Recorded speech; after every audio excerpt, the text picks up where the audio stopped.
brought a guest with you. I did. You always bring a guest with you. Absolutely. Tell us about Axe. This is Axe, my service dog. Carries the name of a fallen hero, part of the Red Wing team, Navy SEALs team. His name is Axe, off of Matthew Axelson.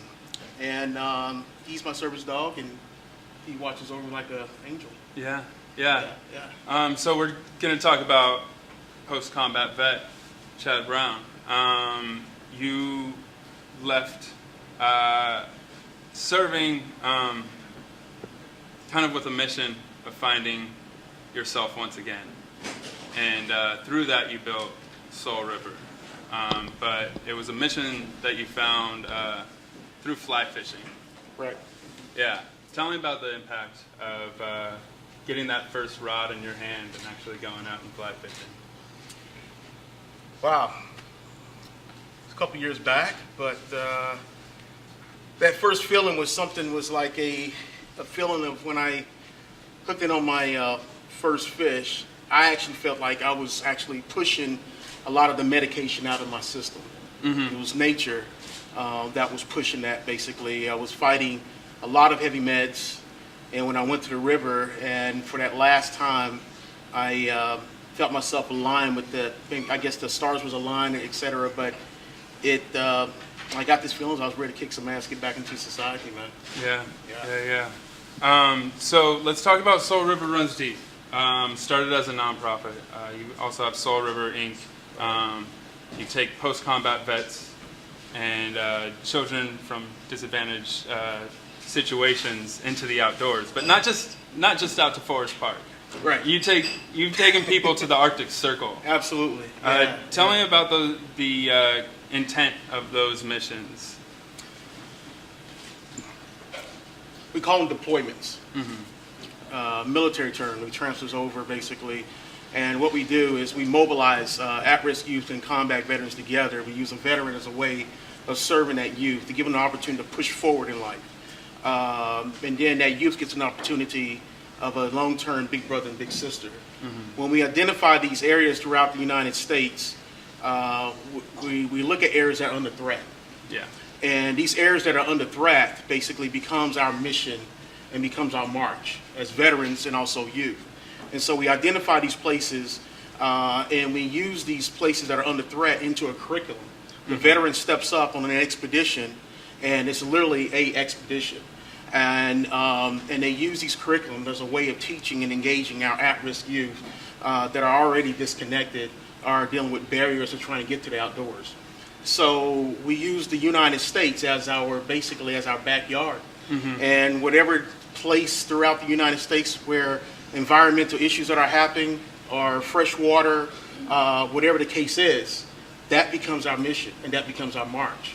And so I march and do missions up to the Arctic Circle. We do everything from 180 miles of river run, backpacking, etc., into the Arctic Circle 5 times.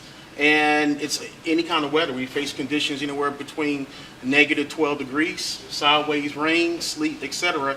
And the youth take a step up. Mm-hmm. It's the veterans basically that act as a community and give these youth an opportunity of a platform, a lifetime platform, and helps them with their leadership and helps them with their goals, etc. And then when we come back, we also help with build those bridges and lead them into internships in college, etc. Wow. So you're taking kids probably in some of the worst conditions in America. You know, like they've got a lot to fight for, right. And you're taking them to these places where they're working directly with outdoors and environments that they're not privy to. Tell me about that first day. A lot of those kids are out there. Our deployments start off small and they grow. And so the youth, they actually go through a rank system and they become basically a Soul River Inc. leader. Mm-hmm. But even when we go into these extreme environments that are literally off the grid, they are faced with a lot of different challenges. And so you start to see the layers come down. In all my deployments, I'm aligned with the therapists out there at a readiness, basically. Mm-hmm. When you're out there and outdoors, anybody who's backpacked, it's the longer you stay out there, nature has a way of basically ripping those layers off.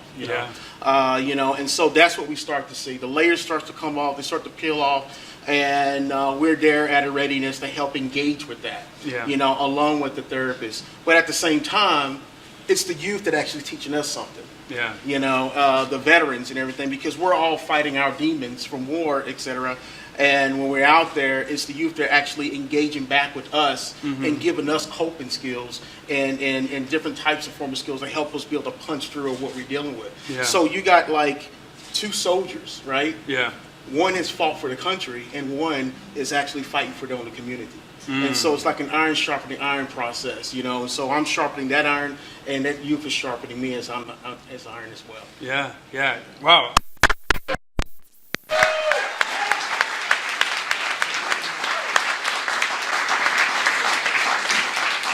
So along with being a veteran, you're also a clothing designer. You've had a history working as a clothing designer. You do photography. You've got a love and a passion for fly fishing. It seems like you've put all your talents into Soul River. What does that mean to you? Oh, that's deep. Soul River, to me, it's my personal walk. It's a place where I find my medicine to keep me recharged, to keep me moving forward. And every time I see a life that's changed on the river and a veteran that actually is going to come back again and take a stand with me, that's my Soul River, Yeah. But I don't like try to push that Soul River onto anybody, because everybody has their own Soul River. Okay. So whatever you can find that helps you with your recharge and it helps you get back, pull yourself up, life hits you down, that becomes your Soul River. Yeah. Yeah. There's a concept. Yes.